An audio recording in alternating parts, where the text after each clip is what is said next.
சர்வதேச சந்தையில் கச்சா எண்ணெயின் விலை உயர்ந்ததால் பெட்ரோல் டீசல் விலையை உயர்த்தி இருக்கிறோம் என்று சொல்லி இன்று பெட்ரோலுக்கு லிட்டருக்கு 3 ரூபாவும் அதே மாதிரி டீசலுக்கு லிட்டருக்கு 3 ரூபாவும் இன்றைக்கு உயர்த்தப்பட்டிருக்கு.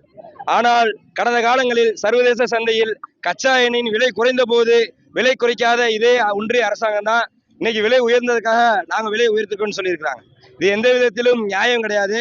கடந்த வாரம் தான் வணிக சிலிண்டரோட விலையை 1000 ரூபாய் ஒரே நாளில் வந்து உயர்த்துறாங்க. அதோட பாதிப்பாக சாதாரண டீ கடையிலேருந்து இட்லி கடை வரைக்கும் இன்னைக்கு விலை என்பது உயர்ந்திருக்கு. வியாபாரமும் கடுமையாக பாதிக்கப்பட்டிருக்கு. இன்னைக்கு எல்லா வகையிலும் பெட்ரோல் டீசல் இந்த விலை உயர்வு என்பது கடுமையாக சரக்கு போக்குவரத்தை பாதிக்க போகிறது.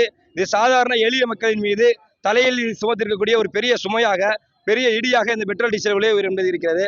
ஆகவே ஒன்றிய அரசாங்கம் பெட்ரோல் டீசல் விலையை உடனடியாக அந்த அதிகரிப்பை ரத்து செய்ய வேண்டும் என்பதை இந்த நேரத்தில் தெரிவிச்சுக்கிறோம்.